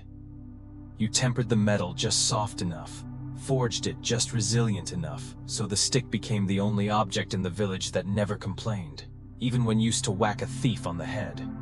And then one day, a man arrived carrying a sword, broken in 2. He said nothing, just laid it down and sat. You asked, "Battle?" He shook his head. "Chopping firewood." You blinked. "Most people use axes." He looked at you. "It was my father's sword." You said nothing more, and you repaired it, not because he needed it for chopping wood, but because sometimes people just need a reason to remember they were once strong, even if it's through something that now cuts nothing but memories. You never refuse a request, not because you're desperate for coin, but because you've grown used to absurdity like it's a seasoning that makes each day bearable. Every strange order is proof that people haven't yet turned into machines, that they still dream, still err, still stubborn like cold iron, which is why you, even with a smile as rusty as your tongs, hammer out another strike, because someone out there dared to think up something no one else would. You don't understand all they ask for, but you understand this. If you don't forge it, no one else will bother listening to them say, "I know it's weird, but..."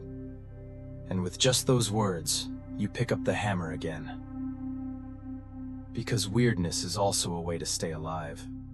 There's a very strange moment in your life, strange like a duck playing the flute or a cat sincerely apologizing after knocking over the ink jar, when you finish forging a nearly perfect sword, straight blade, solid spine, grip that fits just right, so well balanced that if dropped mid-air, it would fall like the judgment of a god who's already given up. You look at it, nod, and think, "Yeah, this could slice at least 3 kinds of vegetables, one kind of bread, and quite a bit of life.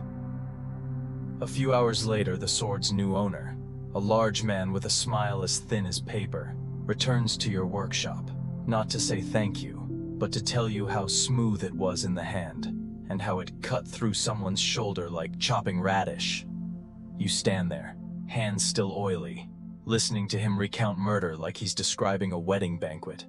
And all you can do is nod gently, like a forge when the coal's almost out.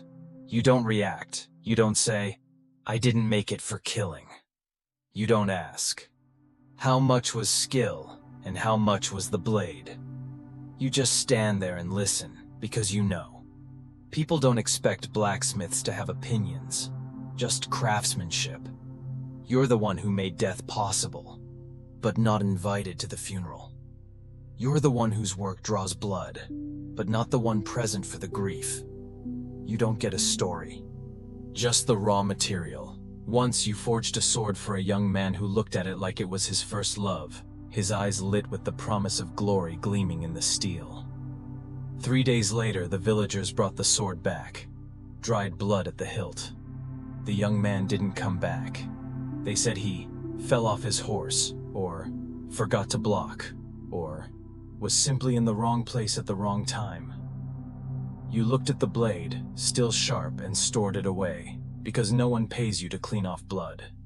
Sometimes you forge axes, just firewood axes, but the next morning the man returns, asking if you can sharpen it even more, because yesterday it wasn't scary enough to threaten the neighbor. You sharpen it. You don't ask, because you've learned sometimes silence is the smallest martyrdom a blacksmith can offer. You begin to realize you're not allowed a conscience. Not because you don't have one, but because conscience is a luxury, like sugar, like glass, like the right to say, "I won't make this, it's wrong." You hand the knife to the cook, and when the guest dies of poisoning, they still ask you to remake the handle. You forge swords for warriors, and when enemies fall, you're the one who sweeps up the ashes, not the tears. You help people become dangerous, but no one thinks you're dangerous, because you live behind the forge, among soot, beneath a leaking roof, wearing a coat that used to be a rug. You didn't choose this craft out of a love for weapons. You chose it because it was the only thing that accepted you when you had nothing but your hands, your back, and a kind of stubbornness too quiet to name but too deep to kill. And eventually you understand.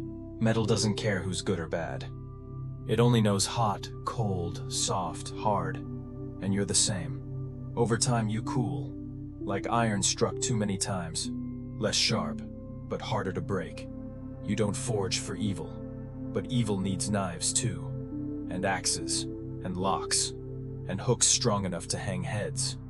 And in this village, you're the only one who knows how to make a hook that doesn't drop the head. One day, a young woman comes, asks you to forge a small knife. "For slicing cake," she says. But when you hand her the blade, she adds, "Can it cut through rope?" You don't ask, but you don't sleep that night. Not out of fear, but because you don't know if you just helped her escape hell, or step into a worse one. You've thought about engraving marks on your blades, a tiny symbol, a line of text, maybe something like, "Please don't use me for evil." But then you realize, the wicked don't read, the good don't need reminding, and dried blood leaves no space for poetry. You sit alone in your workshop, looking at the hammer, the anvil, the tongs, and you think, this is the birthplace of tools for living, but also the origin of many endings. You don't feel proud, you don't feel guilty, you just keep going. Because if you don't, someone else will. Maybe worse, maybe cheaper, maybe sharper, but they won't know how to temper steel with patience. They'll only know how to heat it red, flatten it thin, and hand it over to whoever pays. You don't decide where the sword goes. You just make it straight. And sometimes, the only thing you can do is keep it straight, when everything around it warps like morals in a night market. You set the hammer down, add more coal to the forge, gently, because the ash is floating, and night is approaching. Out there, someone might be planning a battle, an escape, or a sacrifice. And you, the one who forged the blade, sharpened the edge, cut the chains, will never be invited. But you still strike, because striking is the only way you know to make sure your voice still exists. There's a kind of silence that doesn't belong to the night, nor come from exhaustion, but arrives like a familiar guest, quietly placing a hand on your shoulder and whispering, "Maybe it's time." But you, the blacksmith who has struck your own hand more times than you've been thanked, simply smile and reply, "Not yet." The forge is still warm, even though deep down, you know that warmth is mostly a habit's illusion, and the rest comes from wearing 3 layers of clothes. Lately, the hammer's rhythm has thinned out, not because people don't need knives anymore, but because they've learned to live with dull ones. Some hire younger smiths from the next village over, where the bellows are powered by chicken wings and prices are lower because they haven't learned to charge for sweat yet. Others simply have nothing left to chop. The last chicken became soup, firewood's now broken by hand, and pots no longer need handles because there are no pots left. You no longer hear early knocks at the door. The workshop remains shut, not because you forget to open it, but because no one needs to come in. One day you left the door open all day, placing a small charcoal-written sign, "Free blade sharpening for anyone who remembers the last time they said thank you." No one came, just the wind. And an old cat passed by, peed on the anvil like it was claiming territory. You didn't chase it off. Maybe it was your last loyal customer. You begin tidying up the workshop, not to refresh it, but to see what remains. A hammer with a broken handle, kept because your hand remembers its shape better than the names of your neighbors. A pile of bent nails that, if straightened, might be enough to build a little shack for memories alone. An old table, etched faintly with something, could be your name, or just someone's toothache scream carved during a rough day. You find old hinges you once made, coat hooks no one used, scythe blades forged at the wrong angle. All of them lie there, unclaimed, unnamed, like children you never got to raise. And suddenly you realize, every object in this forge is a piece of your life. Not perfect, not famous, not hung with medals, but present. Sometimes you think about leaving, not out of boredom, but because your shoulders ache even when carrying nothing. Your hands go numb, as if someone replaced your blood with ash. And your head.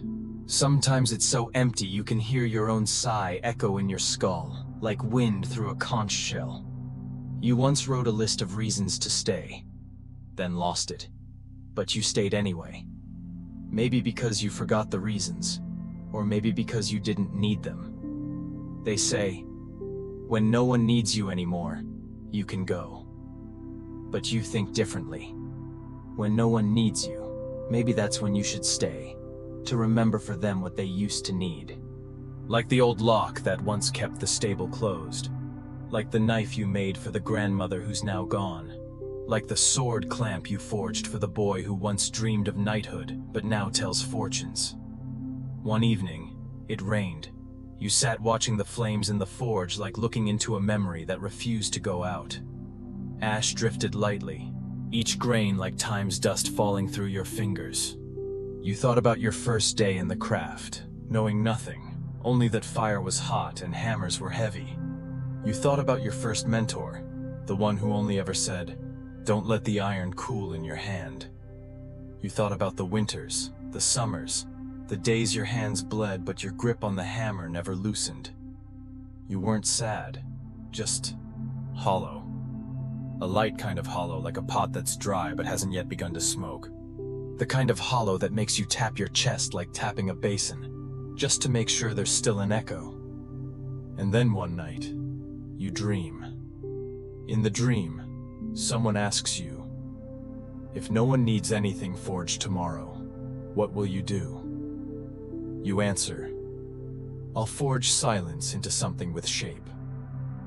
They ask, "What for?"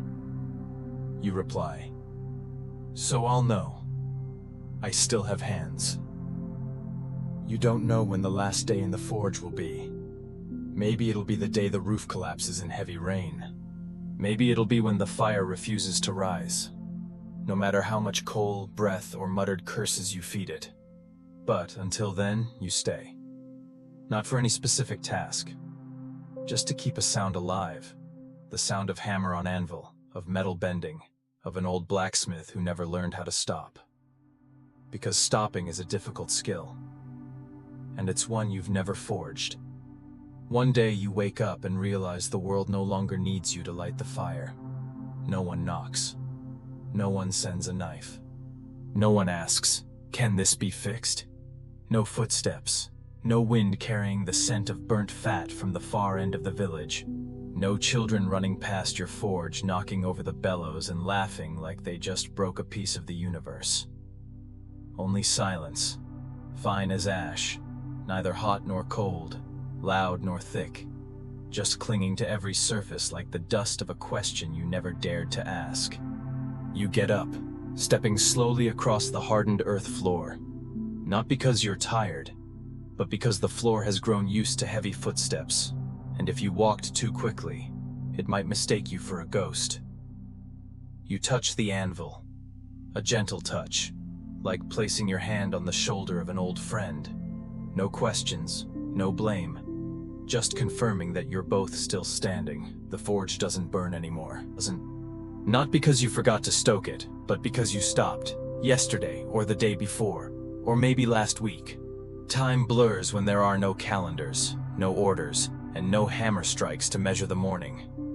You look into the pile of ash, no longer smoking, just lying there like a letter never sent, like an apology forgotten mid-sentence. You once thought ash was the end of fire, but it turns out ash lingers longer than you'd expect. It doesn't flare, doesn't burn, doesn't shine, but it clings to your hands, your clothes, your memory. It follows you down the road, into your dreams, sticks to every word you almost said. It's proof that this place once burned, once lived, once echoed with the strikes of those who didn't want to be forgotten. You start tidying. Not to leave, but to look back. Every tool, every bent scrap of iron, every unfinished blade is a story no one wrote.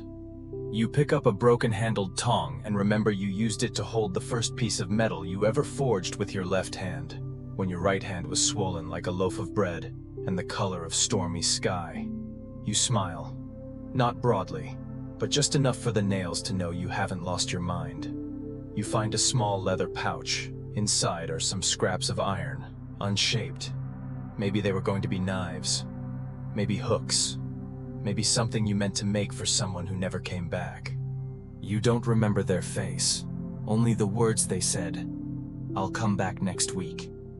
And you, the man who was never taught how to doubt, believed them. You step outside. The sky is calm. The sunlight is soft, like a hug from a stranger. The clove tree beside the workshop is still blooming, even though no one looks. And you think, maybe I'm like that too, existing not because I'm seen, but because I don't know what else to do. A child walks by, pauses, looks into the forge, then asks, "Do you still work?" You look at him. He's maybe 10. Eyes bright like unheated steel. You don't answer right away. You look at the forge, the anvil, your own hands. Then you nod. Not because you have the strength, but because someone still asked. You bring him inside, show him how to hold the hammer. He smiles, tries a strike. The sound rings like a raindrop falling into your chest, waking a breeze that's been asleep a very long time. That night, you light the forge for the first time in days, not because you have to, but because you want to. Not to forge a blade, but to keep the fire. This flame isn't tall, isn't fierce, but it's warm. Warm like a hand resting on your shoulder, whispering, "Thank you." You sit beside the forge, doing nothing, just sitting, listening to the soft crackle of the coals like someone gently tapping the past. You remember every face, the man with the sword, the old woman with the pot, the boy with a dream, the wife with a broken latch who laughed and said, "All my brothers used to swing a hammer, now only you do it for real." You remember, and you're not sad. Because memory, sharp or not, is still metal. And you, more than anyone, know how to keep it from rusting. Maybe one day this forge will collapse. The anvil will crack. The hammer will lose its handle. And the wind will carry the ashes away, like the last petal of a nameless spring. But if someone, by accident or curiosity, steps into this workshop, picks up an old piece of iron and wonders, what was this? Then you've done your part. You don't need a name, don't need a statue, don't need to be in the history books. You only need that when the fire dies, a little ash remains shaped like your hand. You don't know if this is the ending. All you know is, tonight you'll strike the hammer once more. Not for anyone, not for anything specific, just to tell the forge, the anvil, the wind, and yourself, I'm still here.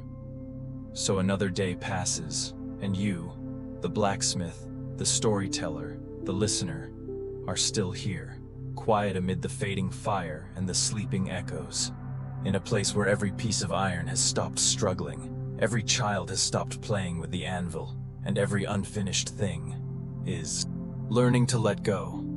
You might feel the heat still hovering in the air, not from the forge, but from all the things you've lived through together.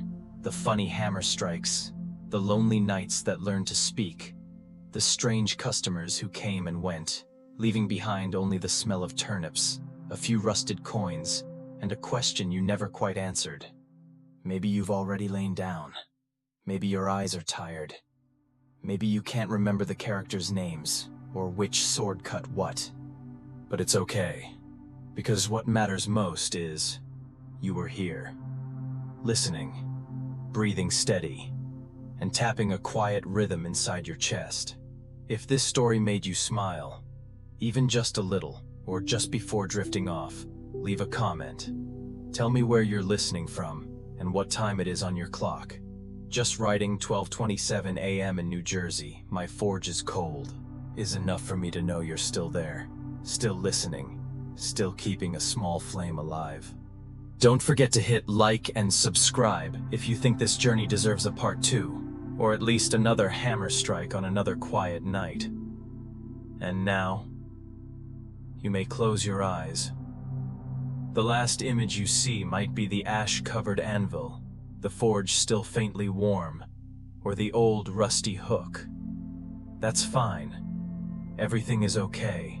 Everything is done. Only you remain, breathing softly, with the sound of ash falling, light like wind. Sleep well, my little blacksmith. Time to sleep.